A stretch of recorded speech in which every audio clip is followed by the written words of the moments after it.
ఎవరైనా దాన్ని సహించేందుకు సిద్ధం. నువ్వెవరు సహించేందుకు? ప్రజాస్వామ్య ధర్మం అది. సమస్య ఏంటంటే అందరూ కాదు, ఒక్కరు. ఇప్పుడు బిందెడు మంచినీళ్ళల్లో ఒక విషం చుక్క వేసినట్టుగా కొందరు చేసేదానికి ఇలా జర్నలిస్ట్ సమాజం అంతా సమాధానం చెప్పుకోవాల్సిన పరిస్థితి వస్తున్నది. ఇప్పుడు ఇంతసేపు ఇక్కడ కూర్చున్నానంటే నేను 3 గంటల నుంచి 5 గంటలకు నువ్వు ఎప్పుడన్నా ఒకసారి మాట్లాడుకో అన్నాడు. అసలు ఫస్ట్ మీరందరూ ఏమనుకుంటారో వినాల్సిన అవసరం ఉంది. అది ముఖ్యమంత్రి గారి దృష్టికి కూడా తీసుకుపోవాల్సిన అవసరం ఉంది. ప్రత్యేకించి ఇప్పుడు వచ్చింది కేవలం రేవతి గారు, జాహ్నవి గారు చేసిన ఆ సంఘటన దృష్టి పెట్టుకొనే ముఖ్యమంత్రి గారు కూడా అంత తీవ్రంగా స్పందించిన మాట వాస్తవం. నేను ఒక వీడియో కూడా మీ అందరికీ వచ్చి ఉంటుంది. మీరు ఆ వీడియో పెట్టేటప్పుడు మీ తల్లిదండ్రులకు లేకపోతే మీ పిల్లలకు చూయించి పెట్టండి. ఇప్పుడు ఎవరు విమర్శించరు? శ్రావ్య విమర్శిస్తుంది, మన గౌడ్ విమర్శిస్తాడు, మా రఘు విమర్శిస్తాడు, వీలైనప్పుడు బుచ్చన అంటే యూట్యూబర్స్కి సంబంధించిన వచ్చినప్పుడు, లేకపోతే నరసన్న విమర్శిస్తాడు. ఎన్నో రకాల విమర్శలు ఉంటాయి. కానీ సరే బూత్ పెట్టిండ్రు, ఇప్పుడు మేమేం చేస్తాం? వాళ్ళకు అదే బూత్ పెట్టేస్తాం. రేపు టిట్ ఫర్ టాట్ కదా. ఇప్పుడు 1 విమర్శ, 2 వ్యంగ్యం, 3 బూతు, 4 అశ్లీలం, 5 జుగుప్స. ఈ రేంజ్ ఎక్కడికి పోతుంది? నేను కూడా 94 నుంచి 97 వరకు విలేకరునే.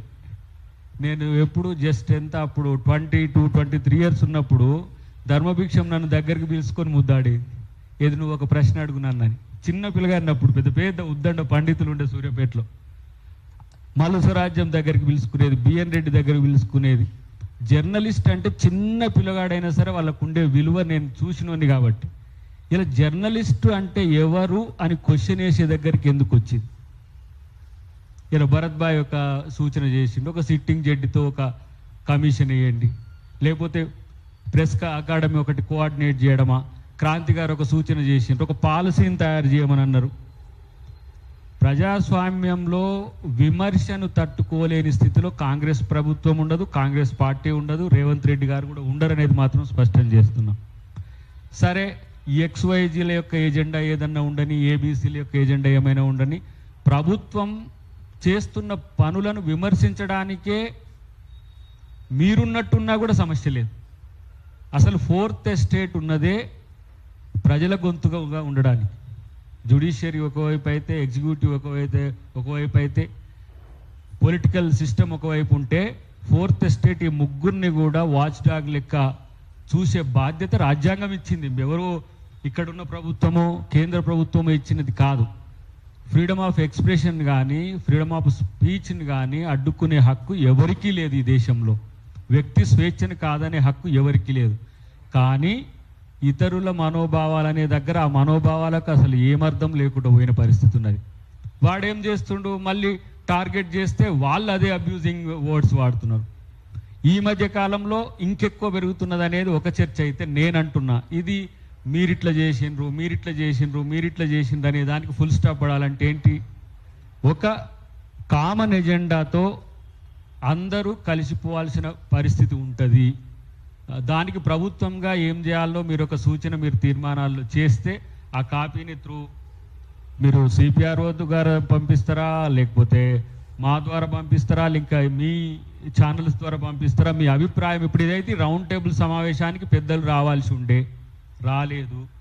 పెద్దలు కాదు, ఇంకా దాని హోదాలున్న వాళ్ళతో ఒక చర్చ పెట్టించే ప్రయత్నం చేయాలంటే మీరు ఆ సూచన కూడా చేయండి. ఎవరు చేస్తే ఈ చర్చ ఉన్నతంగా ఉంటుందో, ఎవరు చేస్తే విలేకరి కమ్యూనిటీకి మేలు జరుగుతుందో. నేనైతే నా ఉద్దేశంలో ఏముండే అంటే, జర్నలిస్టుల వెల్ఫేర్ కొరకు ప్రభుత్వం ఏం చేయాలనేది ప్రధాన అంశంగా ఉంటుంది ఒక రోజున అని అనుకున్నా నేను. కానీ జర్నలిస్టులు తర్వాత ఇతరత్ర అంశాల్లో జర్నలిస్టు సమాజమే సంక్షోభంలోకి నెట్టబడుతున్న తీరు చూసి మాత్రం ఒక ఇంత ఆశ్చర్యంగా ఉంది. ఇంకొక ఇంత దీన్ని ఏ విధంగా సక్రమ మార్గంలో తీసుకుపోవాలనేది ఎజెండాగా ఉండాలి. రాజకీయ నాయకుడైతే మనిషి కాదా? మనిషికి వివేకం ఉండదా? వివేకం ఉంటే దాన్ని ఒక ఏమంటాము స్ట్రీమ్ లైన్లో చేయలేమా? ఇలా ఒక్కొక్కరు మాట్లాడుకుంటున్నాం మేమే. ఇంతకుముందే మనోడు మిత్రుడు అన్నాడు, ఒక సంఘటన దయాకర్కి టికెటే రాకుండా చేసిండ్రు, ఒక సంఘటన ఇంకొకరికి రాజకీయ భవిష్యత్తు లేకుండా చేసింది, ఇంకొక సంఘటన ఒకరిని జైల్లో పెడుతుంది, ఇంకో సంఘటన. ఇది నెగిటివ్ వే ఆఫ్ థాట్ అని నేను అనుకుంటా. కాబట్టి మొత్తంగా మనమంతా ఒకటి అనే భావన కల్పించే విధంగా మీరంతా ఉండాల్సిన బాధ్యత ఉందని నేను అనుకుంటున్నా.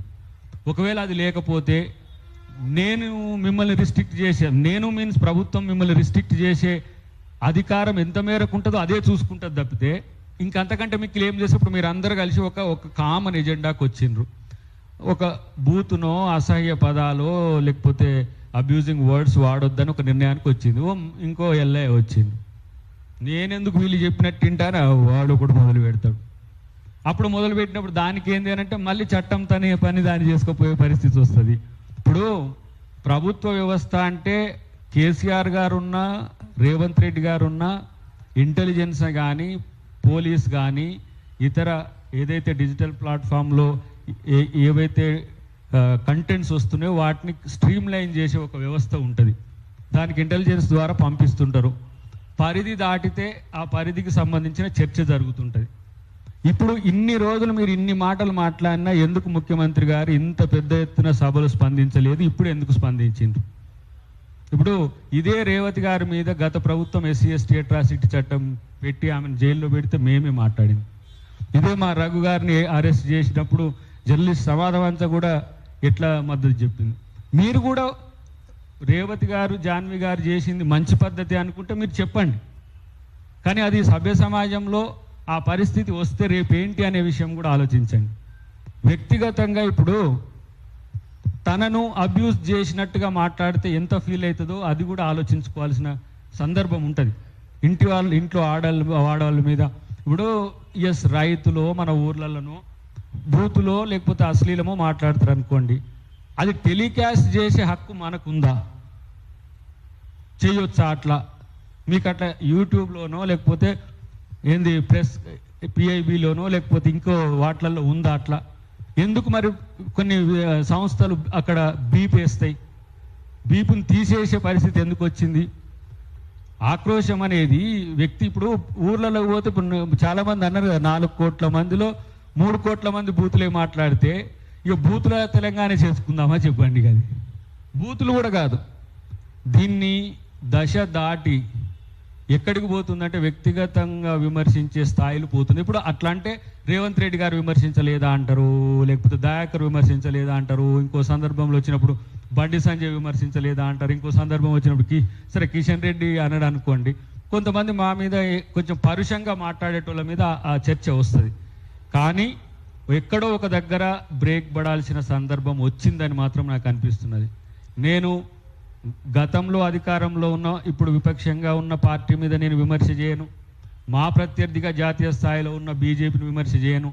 ముఖ్యమంత్రి గారి ఆలోచన మాత్రం నేను క్యారీ చేయడానికి ఒక ప్రయత్నం చేస్తా. నేను పర్సనల్ కలిసినప్పుడు కూడా వారికి చెప్పే ప్రయత్నం ఏంటంటే ఒక హై లెవెల్ కమిటీని జర్నలిజం దాని యొక్క ఉద్దేశాలను రక్షించేటట్టుగా ఒక ప్రయత్నం చేస్తూనే ఎవరైతే ఈ జర్నలిజం పరిధిని దాటి జర్నలిస్ట్ కమ్యూనిటీకి కలంకం తెచ్చే విధంగా వ్యవహరిస్తారో వాళ్ళ పట్ల ఒక విధానం ఉండాల్సిన సందర్భం వచ్చింది. ఇప్పుడు యూట్యూబ్